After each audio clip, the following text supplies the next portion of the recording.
সারাদিন উপোস করার পরে খেতে বসেছো, কেমন লাগছে? দেখো সাবু খাচ্ছি, সাবু খাচ্ছি। এই যে আপেল নিয়ে কেটে নিয়েছি, এটা মন্দির থেকে দিয়েছে ফল প্রসাদ হিসেবে।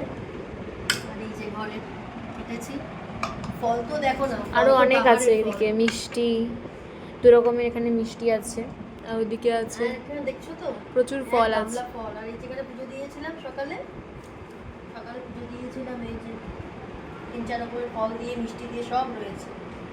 কিন্তু উপোস করার পরে মায়ের আর কিছু খেতে ইচ্ছা করছে না। আমি সাবু মেখেছি, এখানে সাবু রয়েছে, দেখো না, এই দেখো সাবু এখানে রয়েছে। এই যে আমি সাবু একটুখানি নিয়ে মাখলাম, পাচ্ছি না। এখানে পুরো সন্দেশ রয়েছে, গলা ভালো লাগছে না খেতে, আমি আর পাচ্ছি না। আমার শুধু যে জল খেলেই ভালো, শুধু জল খেতে ইচ্ছা করছে, জলটা খেলেই যেন শান্তি একেবারে। খেয়েছিস তুই? আজকে আর দুপুরের কিছুই আর আপডেট দিতে পারিনি, মানে ভিডিও তো করতেই পারিনি, কালকেও করতে পারিনি, আজকে এসে গেছে এটা খেতে। কালকে এটা বলো তো কে খাবে? আমার বনু।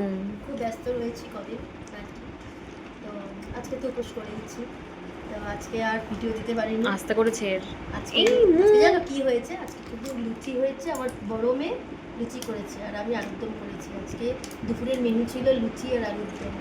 রসটা কিন্তু পড়বে। আজকে সবাই ওরা এই খেয়েছে, আর আমার শাশুড়ি তো হচ্ছে একাদশী, উনি করেন, তার খাবারটাও আমরা যে দিয়ে এসেছি নিচে কি। তার কথা বলতে পারছি না, উপোস করে কথা বলা যায় না একেবারে। আমি একটু এই সাবু খেতে ঝকঝক করে জলটা খেয়ে আমি একটু গলার তৃপ্তিটা মেটাবো, আর পাচ্ছি না। খেয়ে নিবে।